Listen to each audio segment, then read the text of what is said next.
Good evening. Welcome to Tottenham Hotspurs versus Newcastle United match reaction. Tottenham Hotspur 1, Newcastle United 2. Sorry if you don't see Sam's face today. He was at the game and I think he should be on the motorway driving home. So hopefully we're going to try and tune into him and we should be able to get his reaction. However, I have got with me tonight Sean Hurl, as in Shawnee Spurs 61. Good evening, Sean. How are you? Yeah, I was okay until I watched that this afternoon, but yeah, I'm okay. Yeah, it is what it is. It is what it is. So if you're just joining us, thank you for joining us. Please like, subscribe, and follow this channel. If you've just joined us or you're listening in, we are giving our reaction to Tottenham back-to-back defeat against Newcastle United at the Tottenham Hotspur Stadium. I was at the ground. Let me see if we can get Sam in. Sam, can you hear us? Sam? No, Sam's still not available. So, yeah, I was at the stadium, and I'm lucky enough to be living not far from the ground, so I managed to come home in time to do the stream. Do you know what? There's not much I can say. But Sean, you watched the game. What did you think of the game? Well, we started surprisingly brightly, and we had shots. On another day, if one of them goes in, I mean, particularly the Sonny chance, which was a perfectly good chance. It looked a bit offside at first, but the replay showed he timed his run perfectly. But it all went to pot with that calamity at half an hour. Lloris, I don't know what he was doing. And we never had a leg to stand on in terms of appealing that. He just made a mess of it, and he was done. He wasn't strong enough, and 1-0 down became 2-0 down, and really the game was over because we'd started so well, but I give Eddie Howe his due. He'd readjusted the team. He seemed to have cut off our threat. We never looked like getting back into it. And worse still, when we did get back into it after 55 minutes, nothing. There was no sense of urgency. It was... Listen, it was disappointing for a different reason. I mean, there was an effort today, which there wasn't on Wednesday, but yeah. Do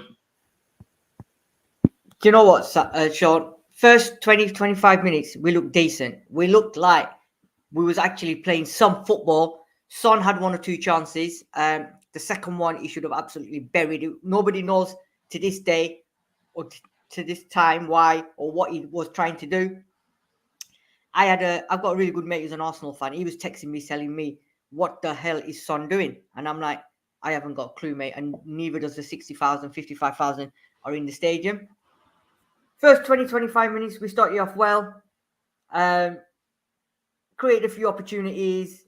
They got in a few times behind us, which I thought, here we go again, because they could have countered us twice, I think, and they could have scored. And then after that, I don't know what happened. Fans started getting onto the players' backs. There was a lot of stuff going on, mate. There was booing at half time. There was a lot of shouting, screaming. That's why I wanted Sam on screen as well, because I wanted to see where he was sat, what the reaction was on that side. But you can't knock Newcastle United. They've only been beaten once, and that was against Liverpool in the 98th minute when there was only 5 minutes of added time. They've probably got one of the best defensive records. Lost one all season, and they've drawn a few games. They've drawn more, I think, or they've drawn about 3 or 4. But you know what? You're not in that position. They're now 4th, so you're not in that position for no reason whatsoever. I wasn't happy with the performance again. with a lot of players. We'll talk into that. Just like to thank everyone that's joining us tonight as well. We've got Jews Nuts in the house, Dinosaurs in the house, Henry Segor, Michael Bennett, Daniel Clark. Thanks for your comments as well, guys. We'll read your comments. But let's just move on to this, Sean. So Tottenham Hotspur 1, Newcastle United 2. They took the lead with Callum Wilson, and then Miguel Almiron made it 2-0 just before the break. We come back second half, started off not as good as we expected to, but Harry Kane got the goal, and it finished 2-1. There's a lot of things that, Sean, I want to talk about with you in terms of the starting lineup, the subs that were made, how soon were the subs made, certain players. So as we go through it, we'll discuss that. So let's look at this one. And you can talk me through this one, Sean. Looking at that, we're at home, 52% possession. They had 48. 17 shots at home. They had 13. 5 on target. They had 5 on target. Obviously, 2 of them were goals. 6 corners, 7 corners. 12 fouls conceded, 6 fouls conceded. We'll talk about the ref as well. Looking at stats, talk to me about them stats, Sean. What do you think of them stats? Well, they say it was a very tight game, don't they? I mean, you know, possessions shared, shots are kind of shared, shots on target exactly the same, corners roughly the same. So, you know, it was fine margins, if you like. But certainly, you know, in terms of the quality of the chances that we gave up in the, you know, the ones that we missed in the first half. Yeah.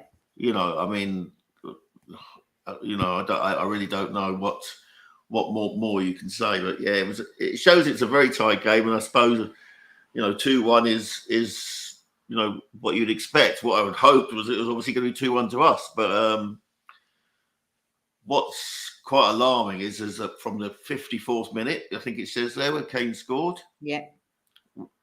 I don't remember us testing Nick Pope. I really don't. No, we didn't.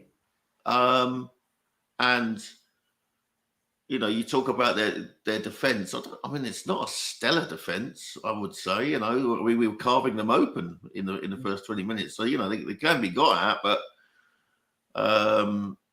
again, you know, we have to look at what, you know, we have to look at the coach, I suppose, tonight and say, well, what did you do in order to change things? Thing is, right, what you just said, first 20 minutes, we looked like we was going to knock on their door and open them up, which, you know, we should have done. If Son scores that one, and then he had another one where he just missed the target, right? There was one that Kane had, which Pope just saved with his foot. Pope saved with his foot, that's right. Yeah. So we had 3 good chances, right, to take the lead. And you knew at some point they were going to try and get back into the game. I agree with what you're saying, and there's a few in the comment section saying we made Newcastle look good. They weren't brilliant. The problem with Newcastle was they're a workhorse. They all worked as a unit. They defended together. They attacked together. And what you summed it up with, we did not test them at all. Apart from that one save that Pope did with his feet from Harry Kane, we didn't test them anywhere near what we should have done. We're at home, right? But we just sat back after that 20 minutes and we allowed them in. Right? Which for me is not good enough. Bissouma done well, started off. I thought the 3 at the beginning for the first 20 minutes, correct me if I'm wrong, because obviously, you know, there's this difference of when you're in the ground watching it and you're at home watching it, we see different things. I thought for the first 25, 30 minutes, the 3 in the middle, I thought they were solid. Skip done a lot of running. Skip was making loads of forward runs. Not every time was the ball being given to him because they were looking at alternative options. But I thought as a 3, I thought they'd done really well. At home, did it look like them 3 were working together in unison, or was it complete? Was it something different you saw? No, I thought the 3 midfielders were good. I mean, and even in the opening minutes, Royale and Sanchez had put some great passes into the centre of the field, which, you know, created chances for us to get the ball up the field. Yeah. But it just seemed to stop. And I mean, what's very hard to tell from the TV is what Howe did in order to stop that. but certainly they started then to press Sanchez and Royale, and that they obviously got their that gave them some form of control. Yeah. But really, the weaknesses were from early doors. Eric Dyer, his passing, he nearly passed a free kick into our own goal. I know. Own goal. I know. I mean, and it wasn't just once or twice. It was. He had a really, really bad day at the office, and coming on the back of Wednesday night where I make him at fault for the first goal with that stupid check pass. Yeah.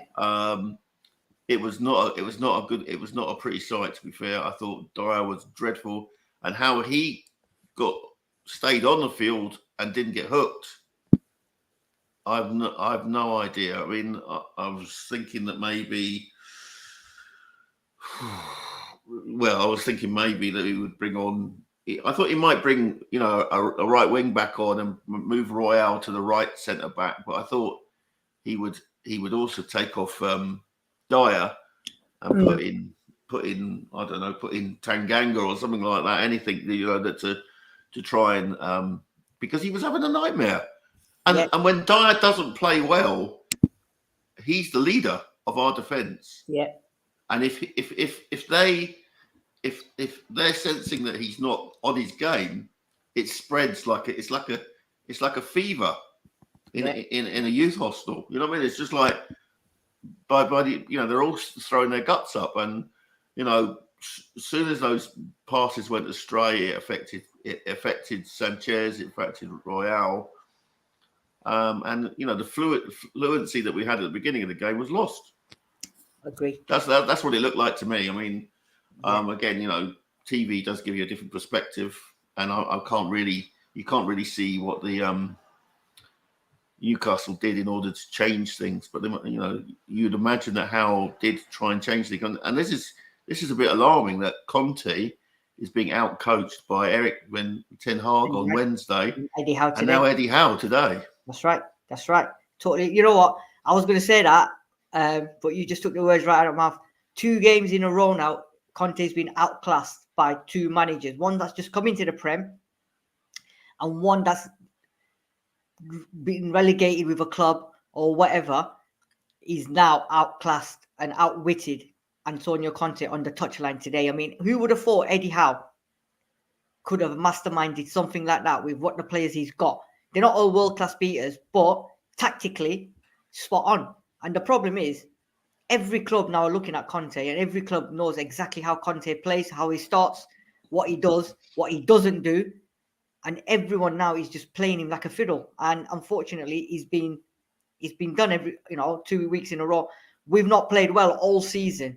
We've got away with a lot of games where we've managed to win, which we shouldn't have won. We've drawn games which we shouldn't have won. A draw, and the last 2 games now we've been found out for what we are by 2 managers who probably didn't have to do much work, just looked at the previous last games and just thought, right, we'll go out there and do that. An hour before kickoff, as always, we're all waiting for that bing, bing, bing for the team. So when this came up, Sean, I was shocked. I was very surprised, right? When I saw, okay, Lloris was in goal, fine. We'll talk about him in a minute. Sanchez, Dyer, Lenglet, and Skip Bissouma. And I'm like, and Emerson Royal, which I predicted Emerson Royal would start anyway. But then 3, Lenglet, Sanchez, Skip starting. No Romero, no PEH in the squad at all. And then me and my sons had a bit of an argument because nobody knew what the actual reasons them 2 were omitted from the squad. And I said to him, it's probably either they're resting or they've got a minor knock, and he's not going to play them completely today because he's going to save them for Wednesday. What did you think of that team when you saw it? Any alarm bells ring for you? I wasn't too unhappy. I mean, I quickly found out that Romero and Pierre had knocks, and I could understand why he was going to try them. I thought, as I say, in the first 20 minutes, it seemed to be quite a good decision, because even, as I say, even Sanchez and Royale were doing things. I mean, there was that beautiful nutmeg that Royale did, which, got the whole stadium on its feet, But once, the shakiness, which was at the heart of our defence, which we must lay on number 15, started to permeate across the team, and then, what Lloris was doing at that, that moment, I have absolutely no idea. I mean, we just fell apart like a pack of cards. Mm. I mean, I wasn't too up, I thought the team was, given injuries and what have you, that was not a bad team. I was looking forward to seeing Sessegnon. I now don't want to see Sessegnon again, I'm afraid. I think the kid's not going to do it. No. It's just not going to happen for him. And that breaks my heart, because I want to see young English talent in my team, and he's I was reading, Harry Brooks, the coach, he was just saying that he wants complete control of the ball before he's comfortable getting rid of the ball. He doesn't sort of anticipate, or, it comes to him, but he needs to be fully in control of the ball, whereas someone can, just push the ball in front of themselves and chase it, He just doesn't do that. And too often he's caught with his back his back to the up the field, and he's forced to play not just inside but back as well. Yeah. No, I really fear for Sessegnon. I just don't think it's going to happen for him. Yeah. Okay, so that lineup there, would you have changed any player that was on the bench instead of the starting lineup? So, for example, would you have started with Perisic over Sessegnon today? Would you have started with Doherty over? No, I think it was, based on the fact that Perisic had quite a poor game on Wednesday. Yeah, it was the right decision. Okay.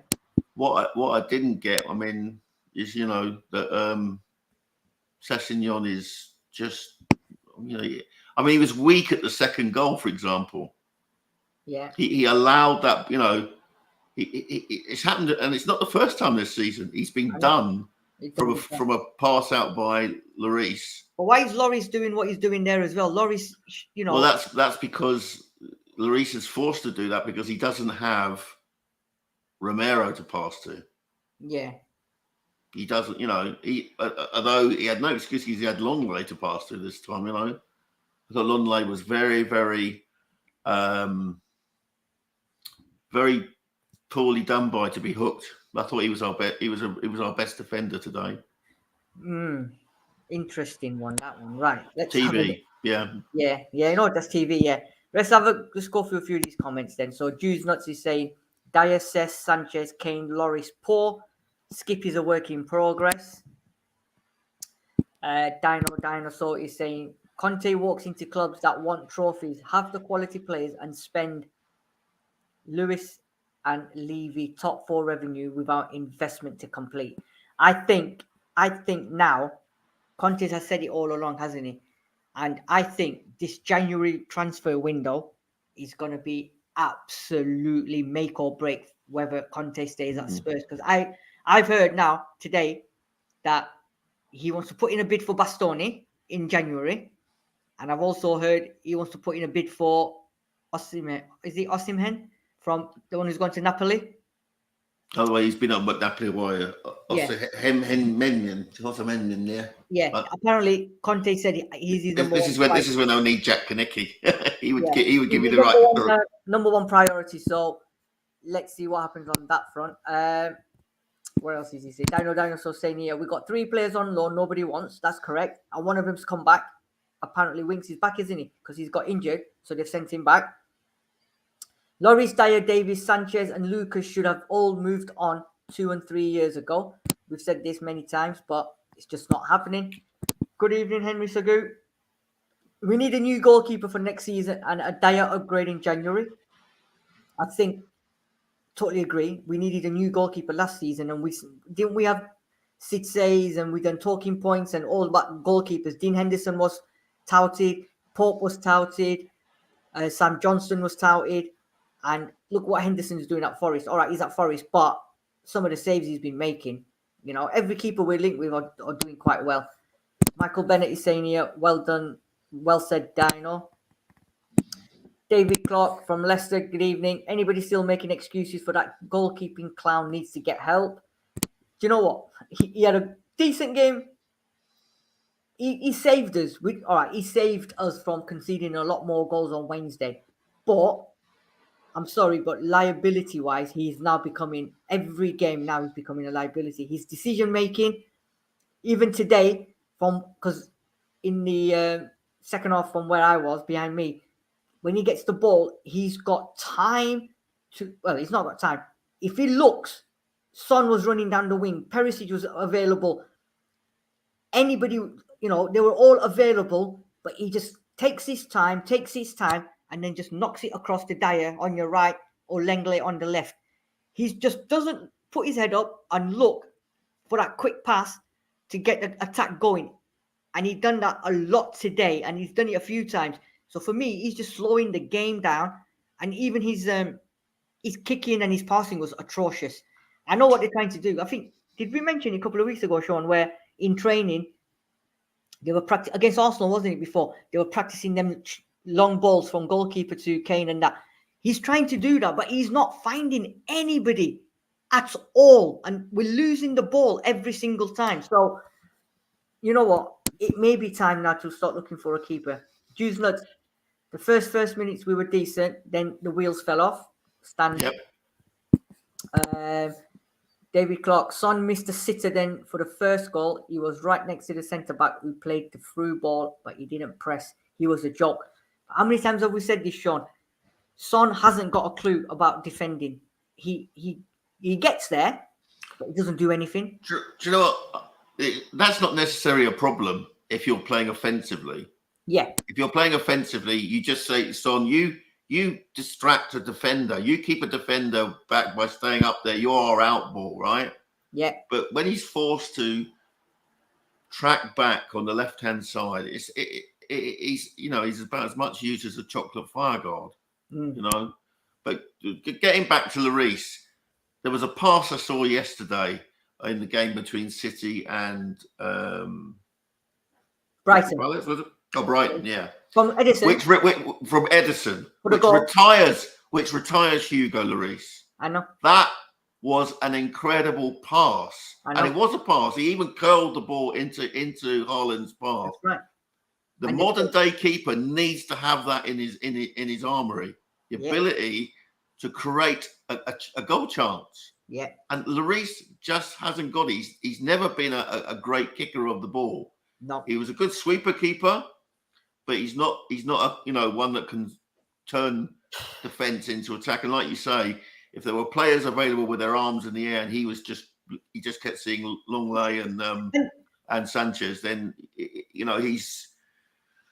I love him. I love Hugo for what he's done, but the modern day footballer, the modern day goalkeeper has to have ability in their feet.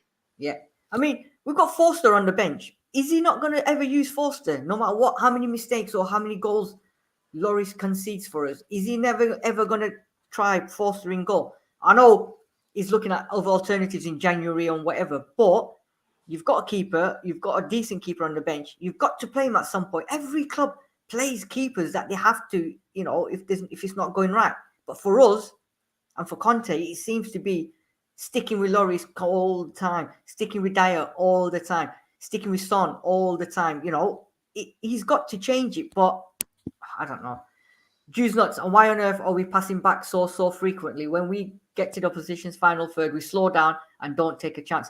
We do this week in, week out. We bring the ball out from the back. For some reason, Lloris wants to give the ball to either Sanchez, Longley, Eric Dyer, and they're not looking. They're just passing it around, and then it goes forward, then it comes backwards. It goes forwards. The amount of time the people sat behind me were effing and blinding for that ball to be put forward.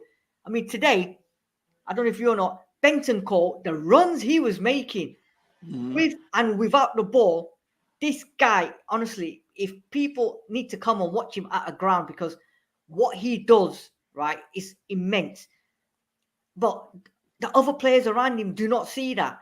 Every time he got the ball, he wanted to go forward, go. All right, once or twice he lost the ball. But the first thing he wants to do is move forward, move forward. The rest of them move backwards, move backwards. We can go on and on and on about this, but we're going to cut short in about 5 minutes, so I don't want to carry on.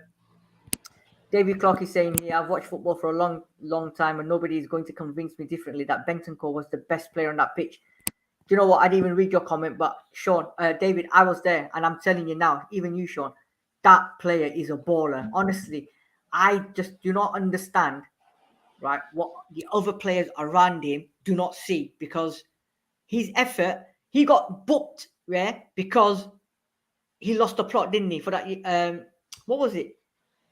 Was it a foul or something? And he went. Did he not complain about the award of the first goal? That's it, the first goal. Yeah, he went apeshit. And I don't know if you lot could see it, but I think 2 Tottenham players had to then pull him back, and they continuously pulled him back because he was going for that ref, who was awful anyway, but he kept going for that ref. And that passion, right, in Bentancur, I did not see in any other player today. And this is a guy that we've just bought last season, right? And he's doing his job in the middle.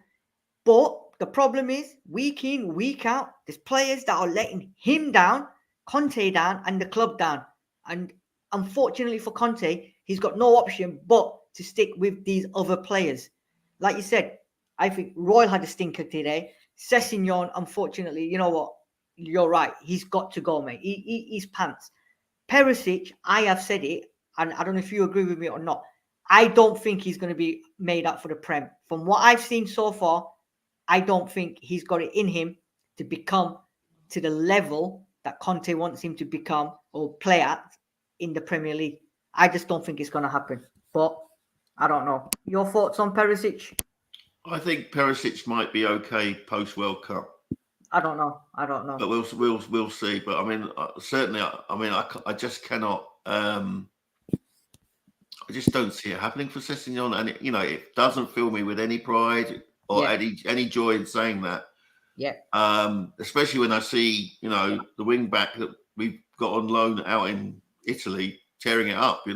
Yeah. It's one of those things. Got to interrupt you here because live from the motorway or wherever he is, whether he's on a service station, he's just left the ground on his way home, is the one and only Sam Spurs for life. Good evening, Sam. How are you? Sam, can you hear us? Is he Okay, oh. There you go. That was a brief appearance from Sam. I'm sure he'll come back to you. Right. I think that was him saying he was speechless. I think it was. Yeah. I mean, we certainly. Yeah, I could concur with you. I thought Bentancur was good. I thought in large parts Bissouma was good today.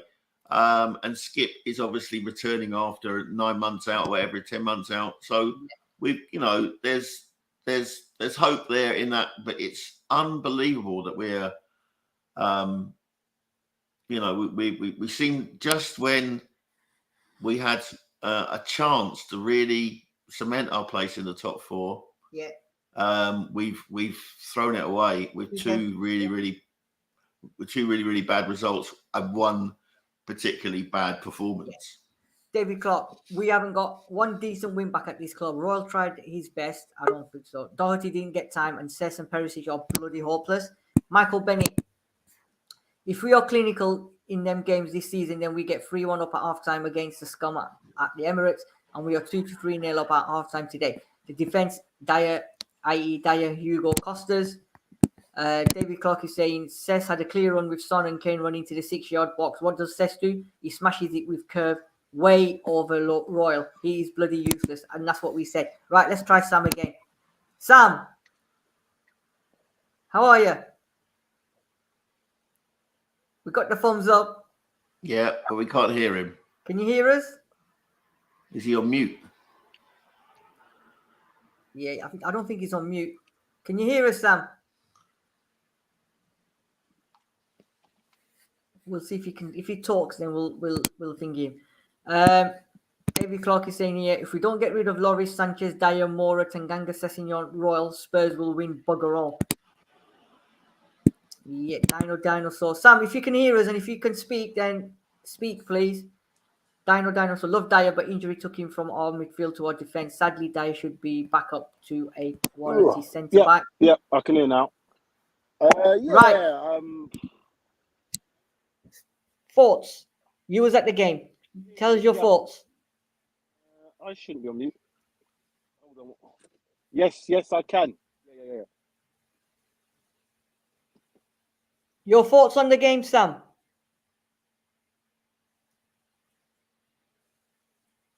I think he's delayed, isn't he?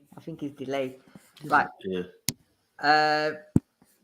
David Clark is saying here, Conte wasn't outclassed by Eddie Howe today. No way. It's down to the weak players we have in this squad who don't have the ability to carry out Conte's instructions. There's a lot of Sessis out and Lorises. Hugo is in. This is an interesting one. Hugo is involved in finding his successor. He has never been that commanding keeper or good with his feet. The Brazilian before him was the same, just good at shot stopping. He's on about Gomez, right? Yeah. The state of our back pass Dyer to Hugo early door started the standards for the day. Both were terrible.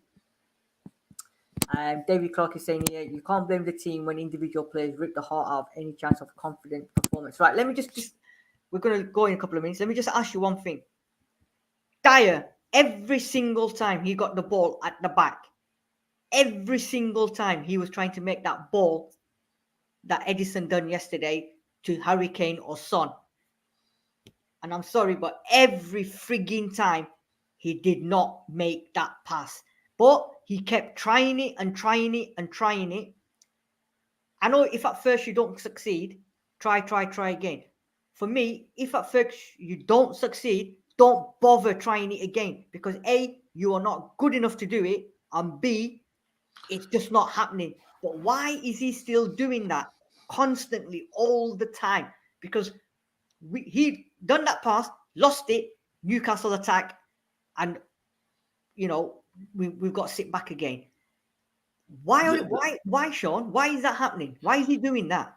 To be fair, there were occasions where he did get a ping right, and he did get out to Royale, or it got out to Sessegnon, but it's the law of diminishing returns, isn't it? And I think there's something to be said that if your first touch in a game is poor, and Dyer's first touch was poor, if you don't block that out, it will come back to haunt you. And I just felt that sometimes he was trying to overextend in order to make up for the mistakes that he knew he made in the first half. And I felt that. Hello. Hello. Can you hear us? Can you hear? I Yes. can hear you. Yeah, can you hear me? Yes. Right, technical Sam, while we've got you on there, you was at the game. Brief up your summary of the game and what you thought was rubbish, what you thought was pathetic. I'll start. I'll just start. Just try and give my overview firstly. So obviously from the shows, like I say, we have to have changes. I think the changes were probably the right ones. It was good to see Skip coming in. We had to see Basuma start again. It was obviously going to be those two starting up front. The surprise wasn't, and it's always been a surprise to me, that right-hand side when you've got Sanchez and Emerson has always been a little bit scary for me. But to be honest with you, I don't think that was our weak point in the defence today. I actually thought Emerson played pretty decent. He was defensively quite good in terms of watching it from the stadium. He was getting forward. His final ball was okay. I just don't think the players anticipated him being in that position more often than not. What I think the problem was, started off, Dyer's passing. What's going on with some of his passing today? It was absolutely atrocious. And that sends shockwaves through the team. And then Hugo Lloris. As much as people can say Hugo saved us on Wednesday, whatever it is, yeah, to a degree he did. But that's his job. Roy Keane would say that's his job. He's there to stop shots. So I'm not going to give him overly credit for that because the rest of his game is not good enough. He can't pass the ball. He's shocking when it comes to passing off his right foot, let alone his left foot. His left foot is supposed to be his strong foot, and he's kicking it out into touch sometimes. I think I heard you guys saying something like he's athletic. He has absolutely zero confidence. If this guy doesn't have, he's not an arrogant person. So if there's a bit of shakiness in defence, he's not the one who's going to say, "Come on, lads, let's pull you out of this. Let me show you." He ain't that. He relies on everybody else's confidence for him to have his confidence, and that sums it up. The game was won in wide areas today. Both teams were able to get in them wide areas and deal with both the threats of each other because we had so much space in them wide areas.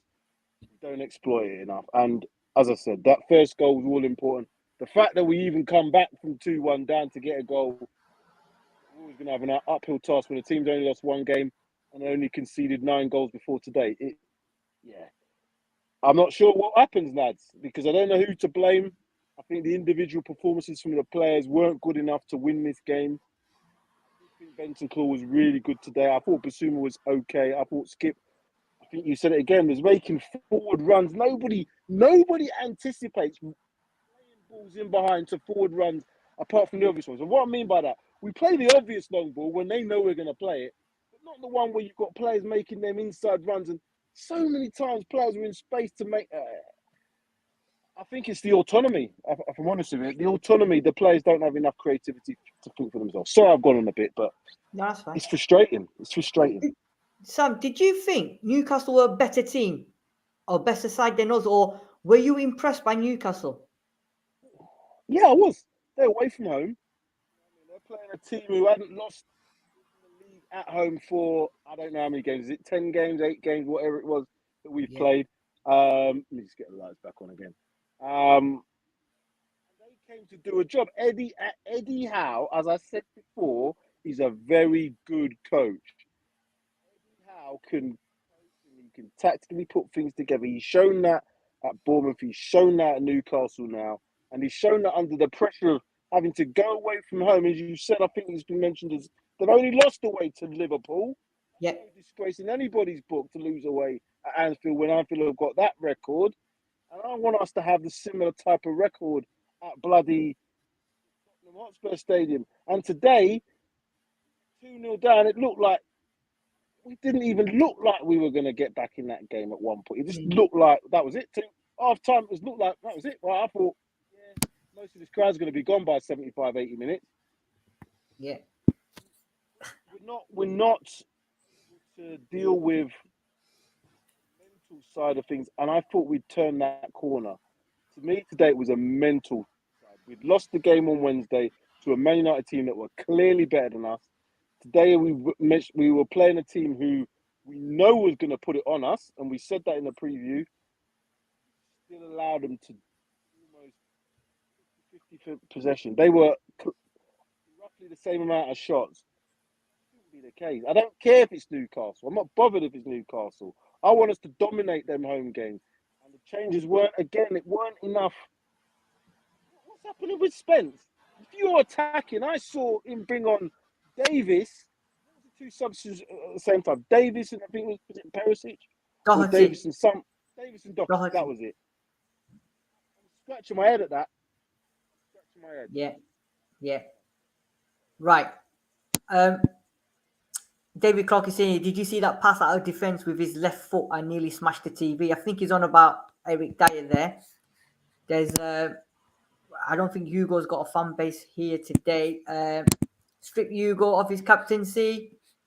Hugo Lloris is no captains. Captains set the example. Enough said. Colin Lumsden is saying here, we were on top and Lloris cost us the game. Colin's also saying here, Lloris can't play the system of playing out from the back. Royal played well. Our best start to a game was ruined by Lloris. So there we go. Right. Sorry, just quickly. Yeah, go on. We have to look at Lloris in real serious terms now. There's a number of times in the past we've known, but this season alone, the Arsenal game. Yeah.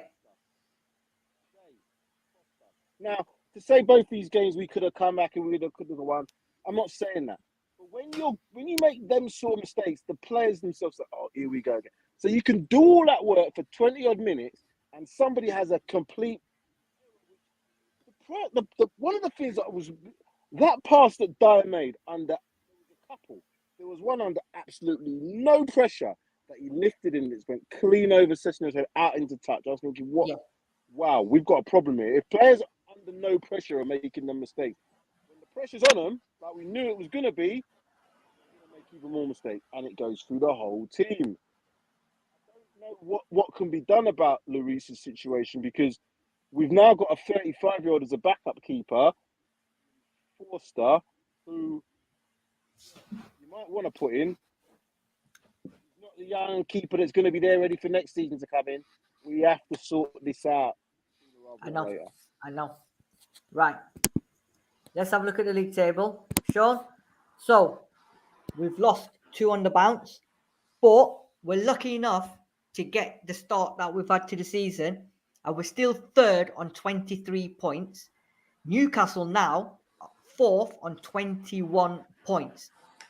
However, if you look, and this is, if you look from 8 upwards, we've lost the most amount of games. We've gone from almost not losing to now losing 3. City have lost 1. Newcastle in the last 5 haven't lost. Chelsea haven't lost. United have lost 1. Even Fulham have only lost 2. We've now lost 3.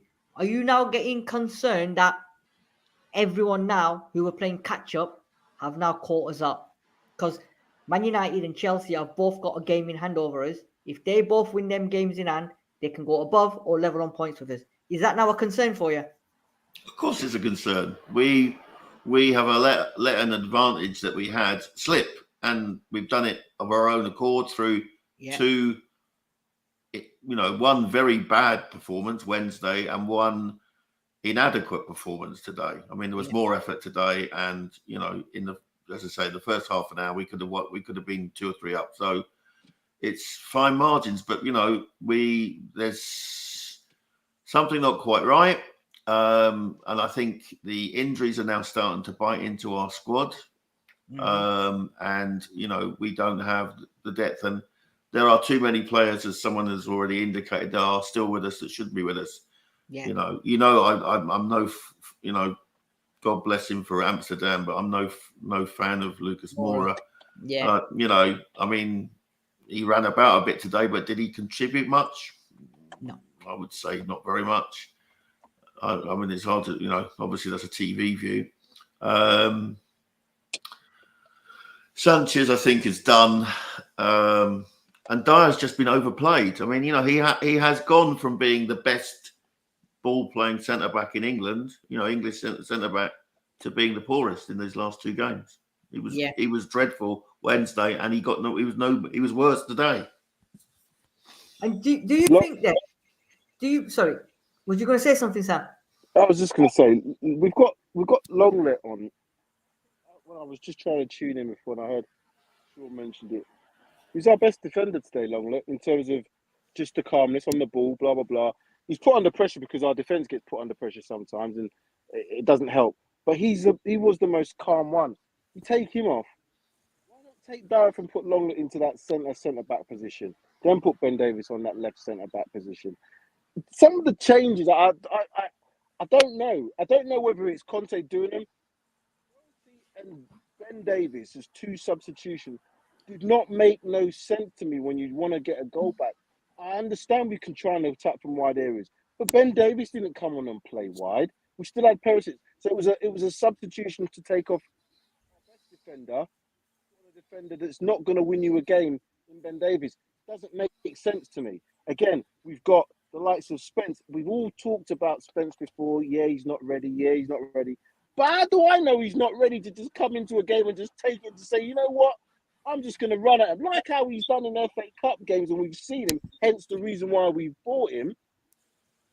I think Conte has to take responsibility for players' mentality. And what I mean by that is, because of his way of doing things with favourites, it's clear that players, if you're not on the inside, if you're not with him on that sort of side of things, He might just not speak to you. I don't know. But that's the impression I get because we've seen it before. And every single one of these players in this squad, we will need this season. We will need them. And you cannot just isolate players and expect them just to come in and just roll up. Play a game. Tanganga, I don't know what's going to happen with him if he has to come in. You know what I mean? What's he must be thinking? What is Spence thinking to himself at this moment in time? I can't get on in a home game where we need an attacking threat down that right-hand side. Even if you want to keep Emerson on, why can't you do that? We see Emerson stay on today, so why can't we see him? Not Lucas Moura. Have more defensive quality in there. And as for God, it's different level, different day. crazy. David Clark is saying here, how tactics wasn't the reason we lost that game. When individuals give them goals, it makes nearly impossible to win that game. You can't give 2 goals to the best defense in the league. We've got the silver one from the Armory. Oi, oi! He's come to obviously glow. If Son had scored that goal, he should have done. Newcastle would have been forced to get more bodies forward, leaving them open at the back. Interesting question here from the silver one. I know he's Arsenal man, but has Conte got his eyes on Juve? I don't think he has. No, I don't even think. I don't. No, sorry, Sean. Go on. I mean, I don't think he would go back to Juve. There's too much water under the bridge, and there's too much bad blood when he left last time. And you know, it was repeated. You know, and it was made worse when he went there with Inter winning the league. So I don't think he wants to go to Juve. What he wants is proper backing in January. Yes. Is he going to get it? The jury, you know, the history suggests no. And then we face a problem. We face multitude of problems at the end of this season. Yes. If there's no advance in league position, if there's no more points, there's no chance, you know, close coming to winning trophies, then you know there's players who need replacing. That you know it could all implode come July next year. Right, I'll ask a question. This though, do we think? And this is going back to content. I'm not talking about players because yes, I know we improve our players individually. Our players need to be improved, but as a collective, our squad is one of the deepest squads in the Premier League. Regardless of what we think about individuals starting, it's one of the deepest squads because you look at Newcastle today. Squad's not that deep, and they're bringing John Joe Shelby off the bench and stuff like that. Do you know what I mean? Longstaff, so Matty Longstaff and Sean. These sort of players we're talking about. Matty and Sean Longstaff, not exactly world beaters. You know what I mean? Mashing down the Premiership and all the rest of it. But again, he's got players in that. He's got Fred. He's got Tomine. He's got. My concern is that as a coach, having done coaching and having seen what it's like. You have the ability to change things. You have the ability to make players play in different ways. You have that responsibility. Even if a player's not playing well, respond in terms of his individual. That's down to the coach's individual ability to make those changes. He's not playing great centre back. He's made 3 or 4 fundamental errors. You either have a word of it in half time, say, listen, keep things simple, or you make changes. Know that we can't attack in certain areas, right? We've got players making third man runs. No one's clipping the ball, but yet we're going to try and clip a ball from Lloris from 100 yards to try and beat. It don't make sense. Those are the things that the coaches can change. You don't have to do that. Try and get it into midfield. If you see Skip making a run, clip it over the top every now and again to see if players can make, you know, fundamentals, lads. We're not doing them right. Yeah, do you know what? I agree. There's a lot of Conte outs on here. I still don't think it's Conte out. I think it's nowhere out. near Conte. No, it's the players. Now like I said before, we've started off really well. We've played rubbish, but we've won games. We've managed to get 3 points. and we're in the position we are. For God's sake, at the end of the day, we are third in the Premier League. With the way we are playing, with the level of players that we have got, we are behind Arsenal, Man City, right? I know Liverpool ain't playing that well. Man United aren't playing well. Chelsea are now coming back upwards. We are third in the league. Conte has got us to third in the league with this level of players that obviously aren't good enough, have played too many games. Give Conte now the players that he wants. He's already said, I want players. He's not good enough. They're not good enough. Blah, blah, blah, blah, blah. Now, like I said to you, January is going to be massive because I was just saying to Sean, Sam, Osimhen is his number one target, apparently. He's told PRTv, I want him at all cost. And I've also heard that Bastoni, there's a bid going in for Bastoni because whatever reason. Conte has to be giving his players, right? He does, Sid. What I would say is that, okay, let's take Man United as an example. When a team is in need of players, the price goes up. Look what they had to pay for Anthony. They paid over 100 million for a player. Now they wanted him. He made a difference. Yes, he's made a difference. Now, if we start getting that with Spurs, we're going to be starting to be held to that sort of final. We've never done that before. We've only recently started breaking, transfer records. We've only recently started playing upwards of 200 grand a week. So conceivably, it's not like we're just going to bounce from now to start paying 300 grand a week, 100 million pounds transfer fees on, but it's not going to happen. So again, not every team's had the ability to do that. You have to work with what you've got. You have to identify what you actually need. What do we actually need? Just upgrading our players. You can also upgrade through coaching. You can upgrade through tactics. You can protect players. We lack so much creativity without Kulusevski in the team. How can you compensate for that? Okay, we'll play in wide areas then. Maybe go to a 4-4-2 at times. Double up in those areas. If you're going to play two in the middle anyway, why not play a 4-4-2? So you've got twice as many options in that wide. It's things like that which I can think that. I'm not a high-level coach, but I know enough about football to know you can do them things. And other managers have done them, so why can't our manager do that? Is he that stubborn? Is he just saying that we're just going to wait till January? And even if he doesn't get the players in January, then what? Yeah. You know what? It's not now. I haven't got no players. You can't have that. Yeah. Well, and the other thing is that Erik ten Hag is not playing the Ajax way, which is what he wanted to do. Yeah. So what's he done? He's cut his cloth to fit what he's got, and that means if that means bidding off the Portuguese superstar, I don't know, shirt seller, then you'll do that. But I don't think Conte does that, does he? He's not. He's not getting the best out of these players because we have got some good players. Yeah. But we are being overplayed at the moment. This is it, right? So Conte won at Chelsea and Inter with the best centre backs in the world. Yet he's trying the same tactic with players that aren't good enough. Conte has always said he wants to rebuild. Conte needs 68 players to transform his side. That's Nuno Espirito Santo saying that. He's also saying give him 200 to 250 million over 3 windows and then judge him after that. Chris Wines is saying, and he's playing outdated tactics with players that can't play the tactics. He needs to adapt tactics to suit his current squad. I think that comment there is spot on. Not to say his tactics are outdated, but when they don't work, why don't you change them? You have to change them. Ten Hag, as Sean mentioned, is the prime example. He wants to play a 4-3-3 Ajax system. Technically, got the ball, keep the ball. We'll attack in transition. We'll press in certain areas, and we'll do that. We'll control games in that way. I've seen him have to just bin that at times. He's obviously also had to bin probably one of the greatest players of all time, and he's dealing with that. And he's at Man United. And he's not been in the Premier League before, and he's getting results. I'm not having this about Conte telling me, oh, well, he's not got all his players.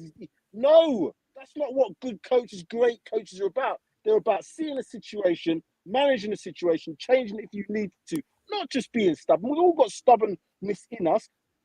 Guardiola, Klopp, they're all stubborn managers. But look what Klopp's had to do recently. I know the result yesterday wasn't great, but he's changed stuff because he knows this shit ain't working, And I want this shit to work. I can't have this World Cup these 8 players.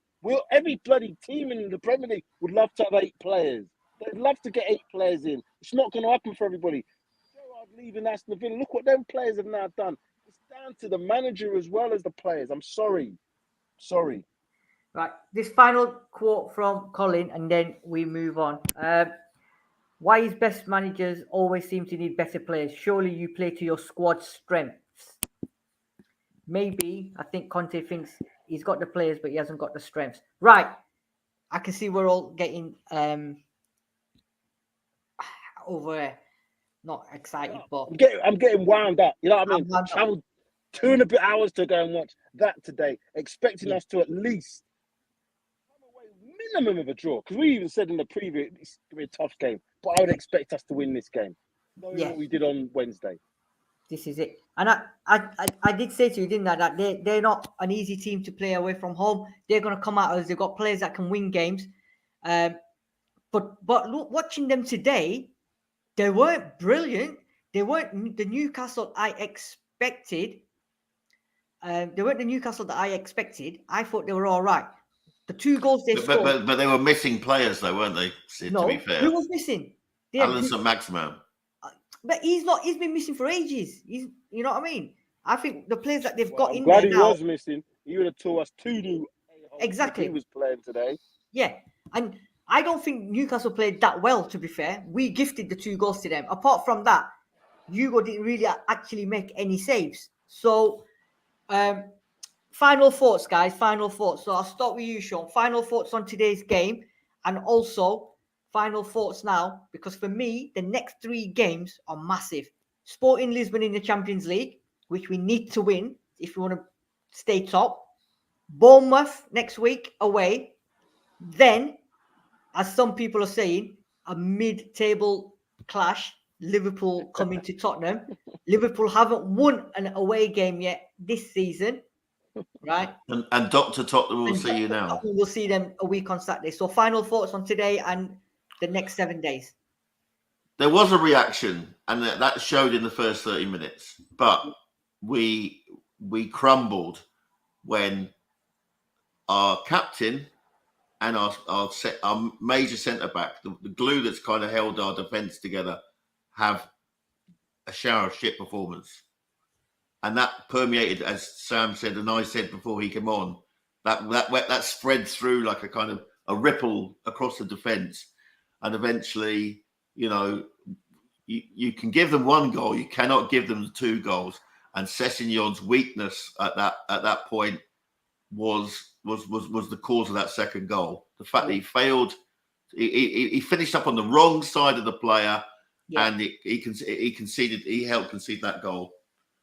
I don't see a way back from him, I'm afraid. But as I say, we're still in 3rd place, and we've got a big game on Wednesday, and I'm down for it. So let's hope I can bring some of the joy I did a couple of weeks ago. You know? Yeah. Sam? Yeah, I'm at the game Wednesday as well. So these next 3 games, Sporting away, then Liverpool at home. Given the form of Liverpool, given the form of Bournemouth, you'd expect us to be winning those games. We know it's Dr. Tottenham, so we don't know what to expect come that Anfield game. We've got to take this 1 game. Next game is the most important one. The next game is the most important one because, A, we have to win it. We're at home again. The crowd has to be with us. Again, the players have to take responsibility. They can't hide. I agree with what Sean's saying. If we have certain players are off their game, and if it starts with the goalkeeper, that ripple effect goes through the whole team. Because I kind of get the impression that teams go, not teams, so players go, no, he's done it again.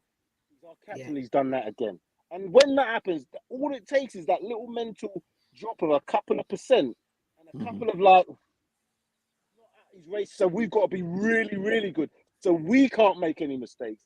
That puts pressure on you. If your goalkeeper's pulling off worldies, he's confident, he's comfortable, and he's playing the ball out, you don't have to necessarily play at your best in defence to then, like I said, so the pressure's a little bit less. When your goalkeeper's doing what he's doing, and then it's weakness. You know, it's just weakness in defence. And I think from going from a point of strength where we said, yeah, our defence is really solid, to now thinking, bloody hell, we conceded another 2 goals today. Conceivably could have more. Conceded 2 goals the other day against Man United. Had 28 shots, the most that any team have had all season. Those are not good things to be looking at going into a game that you need to win on Wednesday. Yeah. And do you know what? My thoughts are just Wednesday is a big game. They got to put in another performance because they got booed off at half-time today. Certain players will have to have a look at themselves. Bournemouth, again, they got a new manager in. I think they didn't lose in about 7 or 8 games until the other day. And then we got Liverpool, which is going to be a humdinger of a game because both teams are not playing too well and not getting results. We've lost 2 in a row. If, Liverpool will be coming to Dr. Tottenham trying to get the 3 points. And as they say, things can only get better. But they can also get worse as well. And they can get worse. And so, you know what? And all these hashtag Conte's out and whatever. Unfortunately, there was a pop group in the 80s called Bros.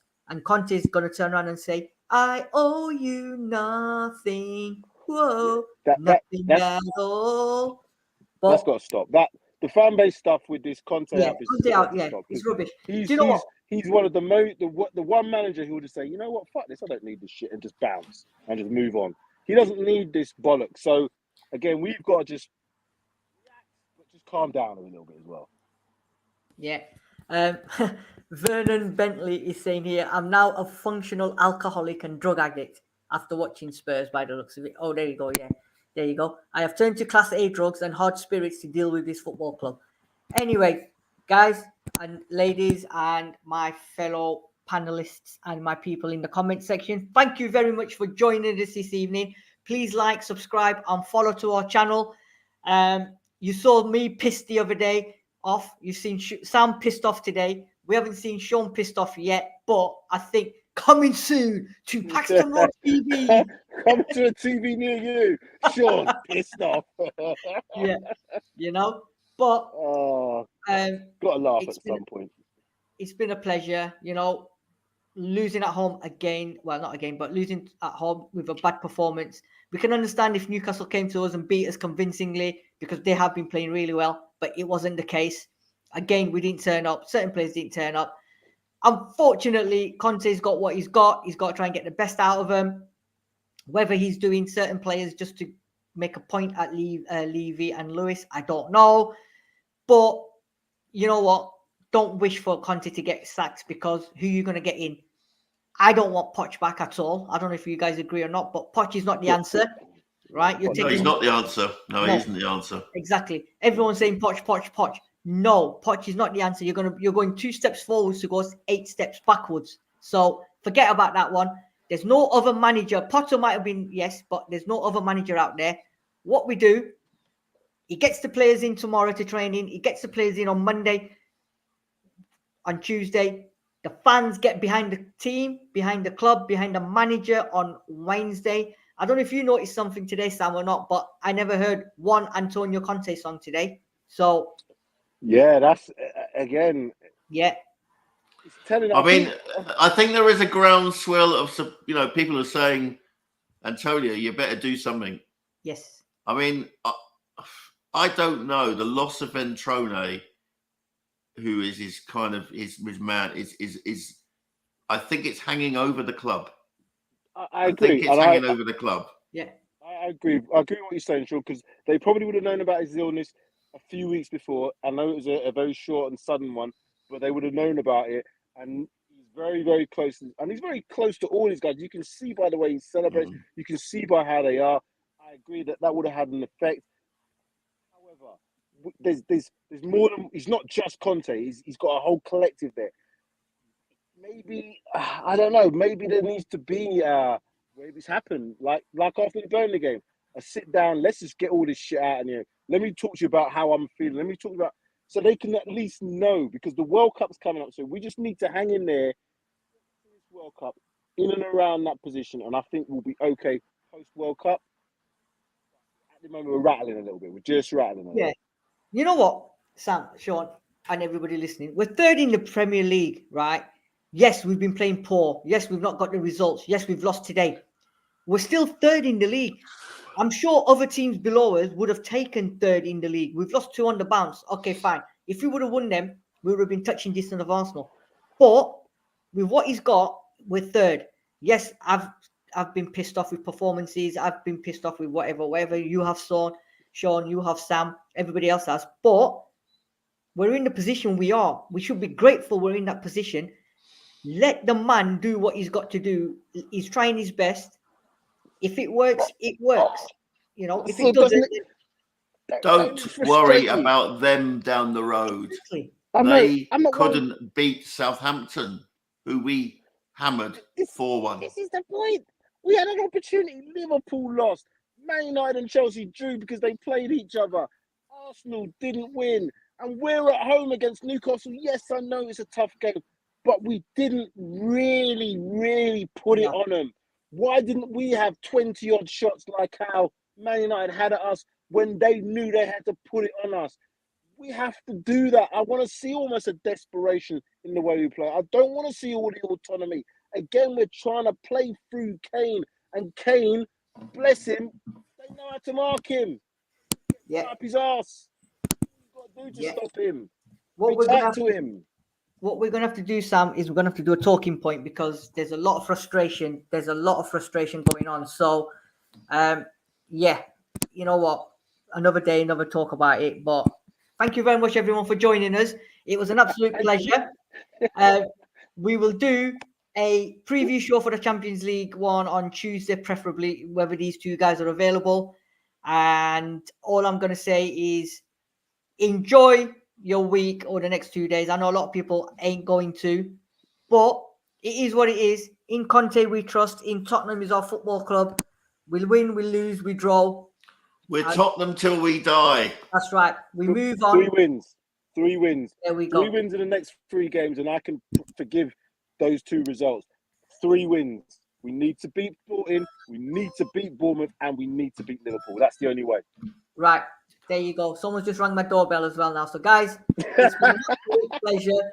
Thank you to everyone in the comment section. Please like, follow, and subscribe to our channel. It's been a pleasure, and it's good evening, and enjoy the rest of the couple of days. Cheers. Bye. See you guys.